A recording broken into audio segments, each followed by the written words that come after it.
Hello, hello. Welcome for another episode of the Author Spotlight. It's your host with the most, your main man, Darren M. Palmer. So excited to be with you for another episode where I get the privilege and the honor to be able to go behind the scenes with best-selling authors from across the globe. Today, I have on Ashley Abercrombie, and I'm just going to share a little bit about Ashley, and I'm going to sound like an old Southern preacher when I say and allow her to come on in her own way.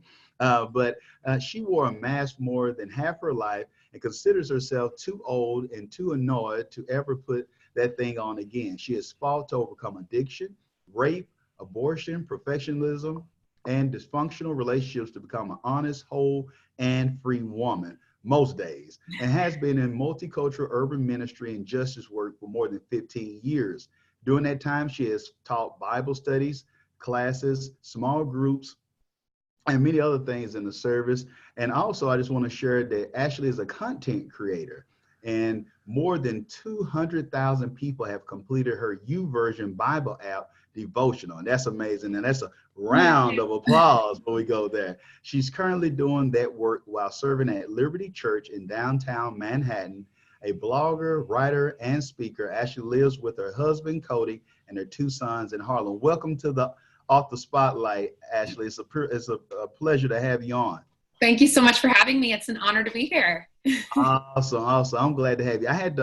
I was able to meet Ashley in person. She took time out of her schedule to be able to come to a New York event that we had, blew us away with the things that she shared. I also want to send a shout out for the connection for Zoe Brown, Zoe Brown for connecting us. But I know that people want to know more about Rise of the Truth Teller. So if you don't mind filling any of the gaps that I might have left out in the bio first, but please share with us, why did you write this book as your first book? Yeah, what a great question. So I have been writing since I was a little girl and have always loved it. It's been a deep passion of mine. It's one of those things that I've done as a side hustle for a very long time. Everything from ghostwriting to freelance writing to writing for magazines, creating content, building curriculums, different things like that, trainings, all kinds of stuff. So content creating is a passion. I really, really love it. And then for my first book, I was actually very surprised to write a book that is a nonfiction book, because all of my writing training, even though I've written curriculums and different things like that, but my writing training is actually in fiction. And so I really, really love short stories and novels. Like, that's what I read most of the time. Like, it's very rare that I'm reading a nonfiction book. It has to be like really, really, really good. So it was a surprise to me to have written this book. But I really felt like, I've been sharing my story, my personal story, for about 15 years. And in the faith community I was a part of when I lived in Los Angeles, story was a big theme, because we knew that story had a life-changing, transforming power. And that when you are able to share something personal about your life, then people can see themselves in your mistakes, can see themselves in your failures, can see themselves in the different things that you have gone through, the things that you have overcome. And so for me, story has been a through line in my life. And I wanted to be able to share that, and not just to share my own story and own it, but to help other people own it. And in the South where I'm from, I was born and raised in the Southeast in North Carolina. And what's wonderful about that is that you really are taught to tell the truth. Like, everyone I know was taught to be a truth teller. I mean, you don't lie. That's not what you do. I mean, there's a high moral code. Even if you are not a person of faith, there's a very high moral code. And so for me, what that meant is that we tell the truth about other people the majority of the time. And so for me, it was really this journey of learning how to tell the truth about myself and tell the truth about my own life, and to tell it like it is, to be honest, be kind, but be candid. So I wanted to help other people do that, and then to help us live with Holy Gumption, to figure out what is the thing that I was uniquely created to do, because each of us has a reason that we're here. And this contribution we've been created to give to the world really matters. And we are not the same without each one of us being here. And that isn't like this overall big pressure, like figure out my calling. Because I think sometimes that can be so broad stroking and so large that it overwhelms people. But it is this idea that I have something to give. And whether you are staying at home right now with your kids, or whether you are a business person who's a CEO, or whether you're building a business for the first time, or maybe you are, a professor, or perhaps you're a student, like whatever your thing is, where you are right now, you have something to give with grace and gumption. And so that's why I wrote this book. I love that. And and the power of story, and like you shared earlier, Ashley, of the importance of the truth. and it resonates with people. So many, especially in today's society with just likes and shares and doing it for the gram, the whole nine.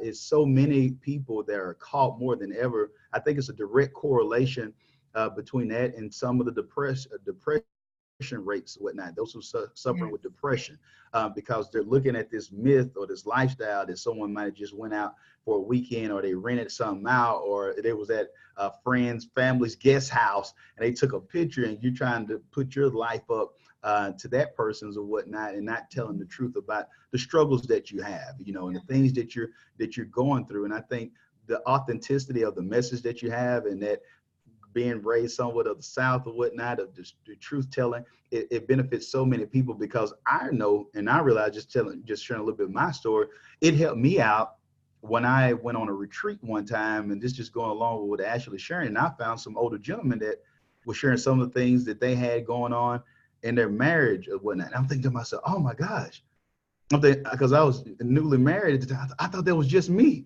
Right. When I was thinking that we were such failures in the marriage, and you mean I'm not the only person that's arguing about where we're going to go eat and get something to eat at?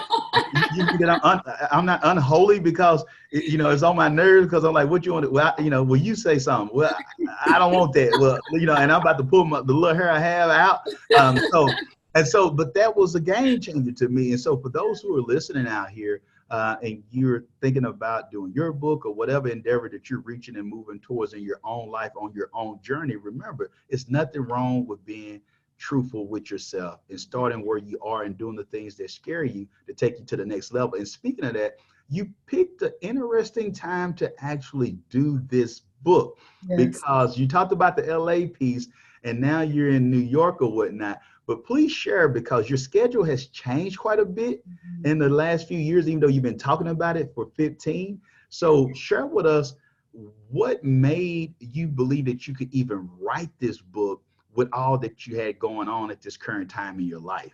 Yes, well, that's a great question. I started working on my book proposal when I had a brand new baby. I had my second son.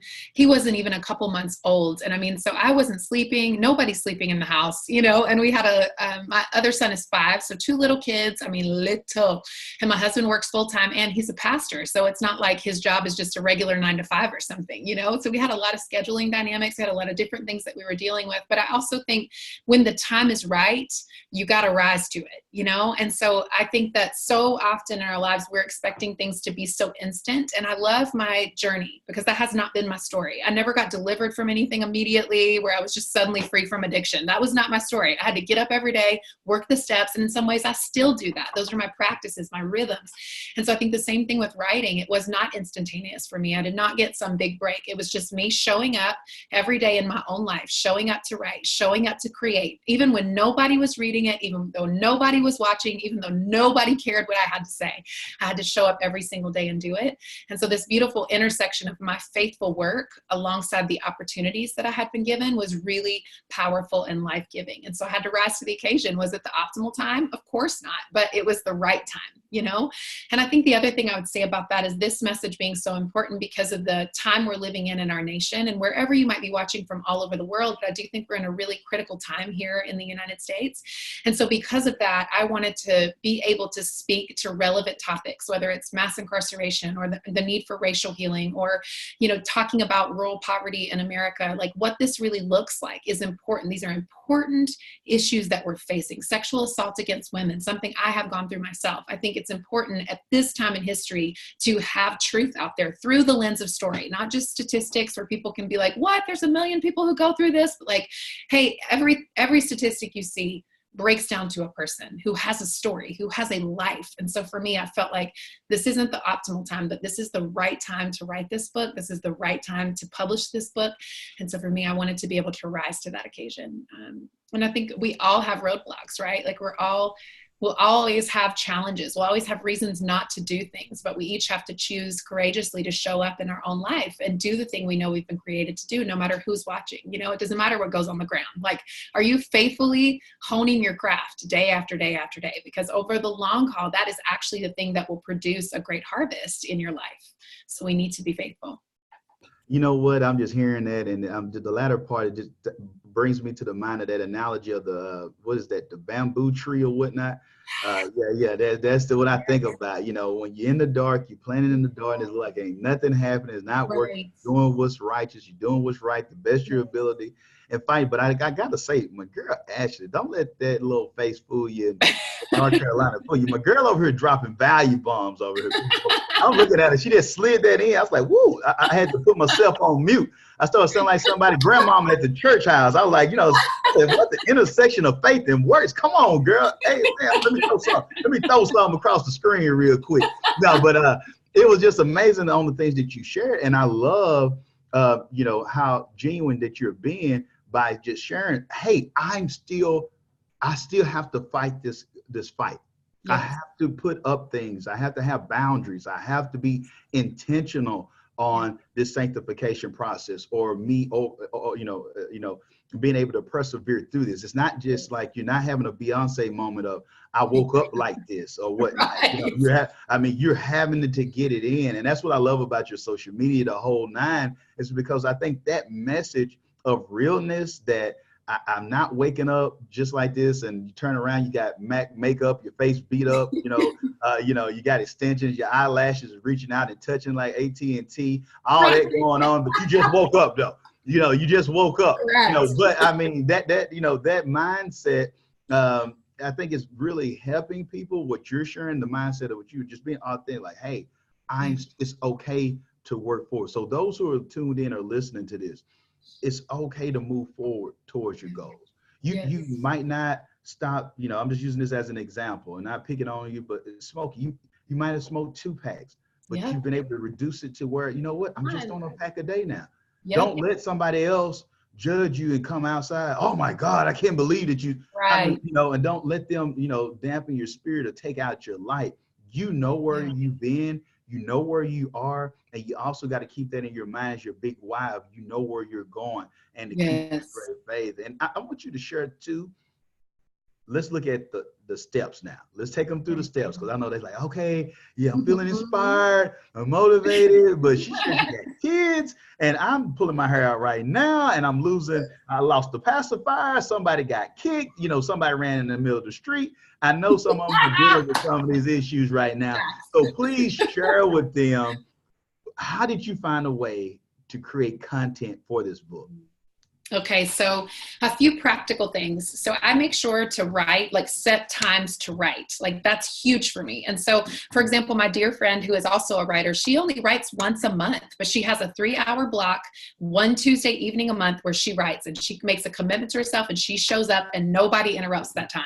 And same for me, I write 2 to 3 times a week. It's just a commitment that I have. I don't have a set time because I don't function well. To me, it becomes a standard I can't keep. So I need a healthy rhythm in my life versus a standard that I'm never going to measure up to. So I have 2 to 3 times a week that I make sure I'm very disciplined to write. And whether it's just creating like a little micro blog for Instagram, or it's creating, maybe I'm going to write a new YouVersion, or maybe I'm going to put a little blog up, maybe I'm going to make a little video blog, whatever it might be, it's content creating, making sure that I'm doing that. And when it comes to the book, some very specific things, I think everyone has to decide. And I love the work that you do, because self-publishing is one outlet, one way that we can publish a book. You have to decide, do you want to self-publish, or do you want to go the traditional publishing route? And for me, it had just been a lifelong dream of mine to go the traditional publishing route. So that is the way that I went. One of the first steps I did was write a book proposal. And so I went to Michael Hyatt. I don't know if you're familiar with some of his resources. He's awesome. He has actually a book proposal. Basically, it's like he architects this great book proposal, because he used to be in the publishing industry. He worked for Thomas Nelson as like their CEO for years. And so I think you can download it. I want to say it's like $14.99 or $19.99, something like that. It's very cheap compared to what you might spend on some other things, or a coaching class or something like that. And then I literally went line by line and put everything in that he said to in his book proposal. And then I went on the hunt for looking for an agent. And for me, I'm in the faith space. And so I had to go, several of my friends had agents, but they were very, very, very conservative. And what I mean by conservative, I'm not talking politics, but what I'm talking about is some faith outlets won't let you talk about things like mass incarceration or the infant mortality rate or the sexual assault situations. Like, and I really wanted to, and I say things a little bit sassier than most people in the faith space. So I had to make sure I had an agent who was okay with that. So I went with my book proposal to a couple of different agents, and I was able to land with a gal that I really loved. We actually spent another 6 months making sure that my proposal was saying what I wanted to say. I went through 4 different book titles. My first 3 were crap. I mean, the worst titles you ever heard. And they weren't even really connected to the material. And we realized, oh my gosh, this book is really about telling the truth. That's what this book is about. And so it began to craft and shape form. And I'm like, of course, my blog for years was called Old Fashioned Truth Telling. And I wrote on that blog for 10 years, like, why wouldn't that click in, that this is what I was supposed to be doing. So that was kind of the practical next step is, okay, get the agent, 6 months on the book proposal to make sure it was right on. And the reason that was so important is because I'm crafting chapter summaries. I know what stories I'm going to put in so that when it's actually time to write the book with the traditional publisher, you only have 3 to 6 months to write it, right? If it's not like a heavy research book. And so I had to make sure that I was ready. So that all got done. And then we began to pitch to publishing outlets and to publishing houses. And through that process was trying to decide where should I go. And I ended up getting offered a 2-book deal with my publisher, Baker. And I also really loved their collaborative nature. It was important for me to be able to at least weigh in on what my cover looks like, for example, or at least weigh in on whether or not I get to say certain things that I'd want to say. And so my voice was really important to me, and how the cover looked was really important to me, as silly as that sounds, but those are 2 really important things to me. So you have to kind of determine your values through this process. What are you going to compromise on? What are you not going to compromise on? What are like, this is the hill I'm going to die on. And the other ones, you just kind of have to let it go for the sake of the process. And then made that decision to go with them, and then started the writing process, wrote the book in 3 months, and then had to go through the editing process, which takes about another 6. And then you kind of move into like marketing and all the different things like that. Design, what's your launch strategy going to be? Another helpful resource I found is there's a guy named Tim Grahl, Grahl. And he has a great podcast. He has some free webinars. What's great about his resource is that he helps you launch, whether he's launched bestsellers both through the self-publishing process and through the traditional route. And so he teaches authors, like, what do I need to do to launch my book? How do I get on influencers' email list? How do I do outreach to people who might want to have me on my podcast? So then I was learning how to hustle alongside my publisher through his resource and material. So then I learned how to pitch myself to different podcasts, and I learned how to pitch myself to different media outlets to see if I could write for them as the book's coming out. So there are a lot of things that we can do. And thank God it's 2019, right? Because we have so much at our disposal. Like everything I've learned on YouTube or Google. I mean, seriously, I don't know what I did when I was a kid and we had to go to the library and like look stuff up. I mean, I'm glad those days are done. So those were kind of my practical steps. And then I wanted to make sure that my platform was continuing to grow.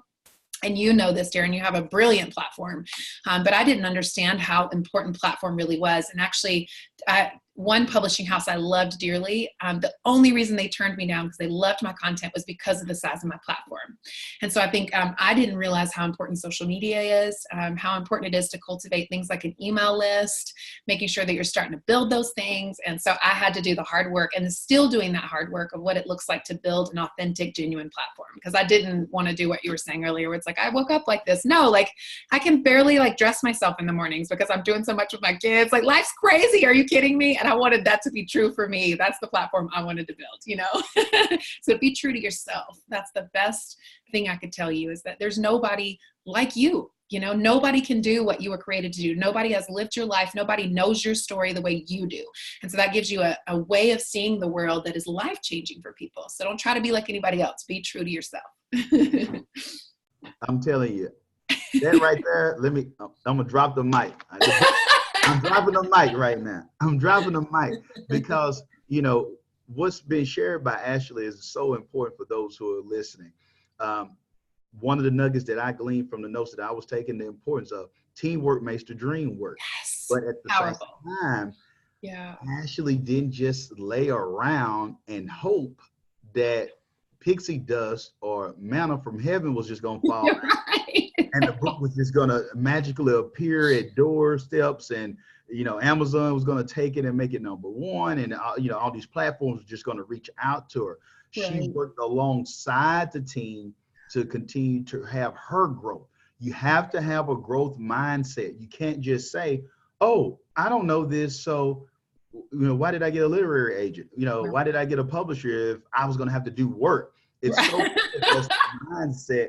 I'm telling you, and I've heard this before from Wow. whatnot, that they truly believe, they're sincere, that they think to themselves, well, why in the world would I get a publisher and go the traditional route? I might as well self-publish. Or if they self-publish, they just think, well, I got it on Amazon and Barnes and Nobles. That's it. Right. I mean, that's it. And so I'm taking time out, taking a pause for the cause for those who are tuned in to make sure that you pay attention to what Ashley was sharing with us.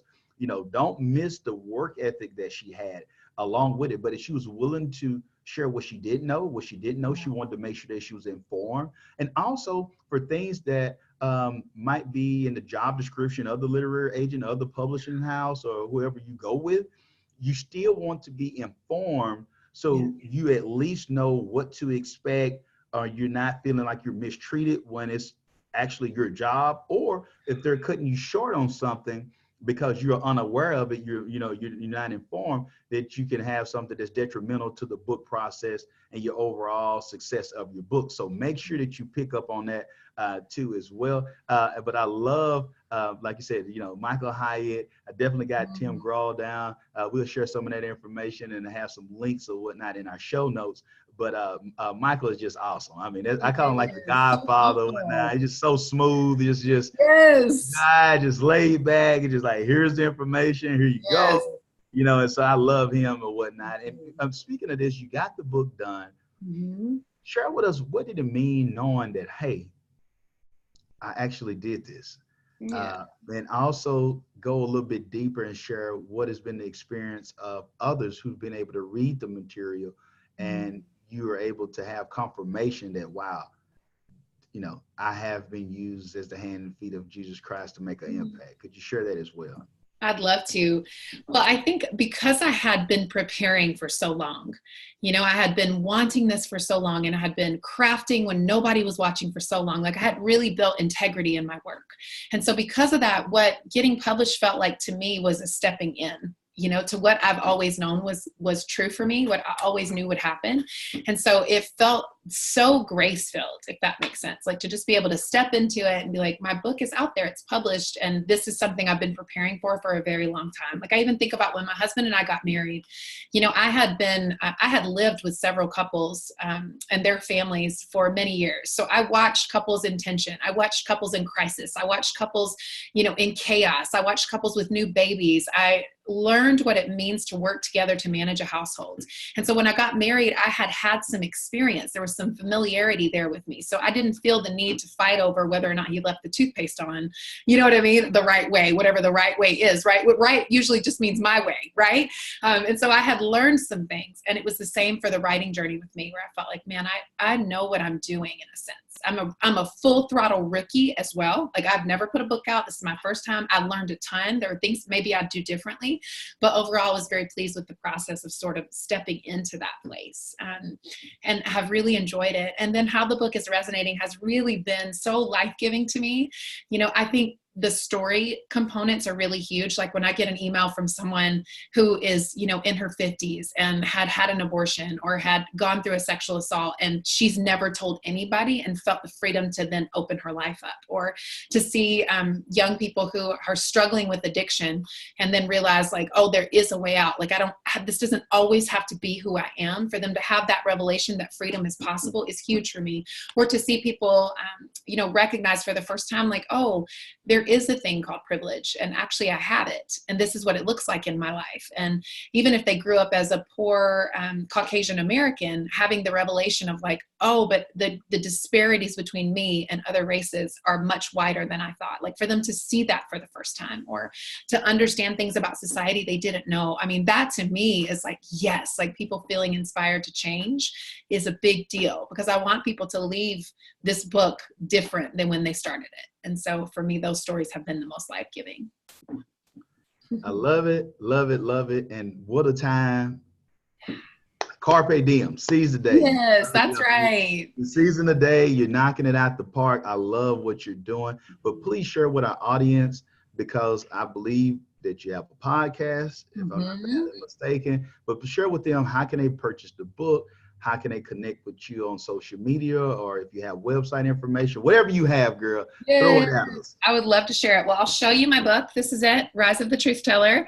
And you can get it wherever books are sold. And on my website, ashabercrombie.org, there's so much content over there. You can download. I have 3 different YouVersion Bible studies if you'd like to read those. I have articles you can read, content that you can watch, things that you can download. So that's a great place to go. I'm on Instagram a lot at Ash Abercrombie. And then we have a podcast. I lead a podcast called Why Though with one of my dearest friends, Tiffany Bluhm. She's East Indian, lives in Tacoma, Washington. So we do it a little bi-coastal recording every single week for 25 minutes. And we're answering all kinds of questions about life. Everything from, talking about a cheese board and frozen pizza all the way up to like talking about race and consumerism and all kinds of different things. So everything in between the big and the large questions of life. And so you can get that wherever you get your podcasts. And I would love the opportunity to connect with any of you. Well, hey, it's been an honor to have you on. I mean, you didn't let us down. I got some dents in my head. You were dropping bombs on us, bombs on us today. But I'm really appreciative. Once again, I just want to thank you for being honest and real, because it's gonna, as we close out, I'm gonna ask you this question. But for that person out there, I just want to let you know that it's hope. I just want to let you know that it's okay. I mean, it's going to be some battles that you fight. It might be something that you just drop immediately, but it's some things that might be a thorn in your side for years that you have to be intentional about. And I love the message by Ashley because she's addressing that. But if you stress yourself and have so much anxiety because you think you're the only one who's fighting this, because you're the only one that you know of that's still having some ongoing stuff that you might actually hate, dislike, despise, it's destroying you, or that it's taking away that portion of you as far as that integrity that you want to have with yourself, but you are fighting with that. I'm telling you, that is hope. And I think that this is what Ashley book shares. I think this is what her life represents, and others, not just Ashley, mine alone. I'm here, I'm gonna testify. I can't just throw Ashley on myself.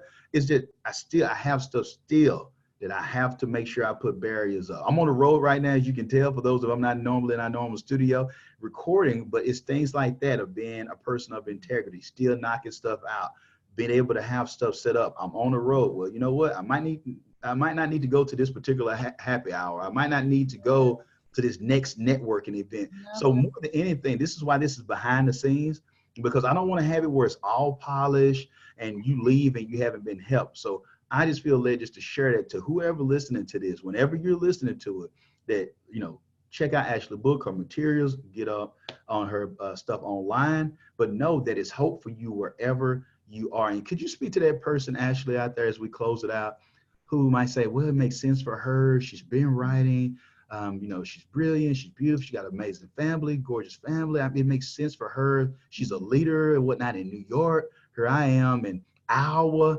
and why would I put a book out? Could you share with that person who has an amazing story, but they might feel like, how am I going to make a difference? I'm not educated enough. I'm not the right color. I'm not the right gender. Might not have the right sexual orientation. Could you share with that person why it's important for them to still share their story with the world?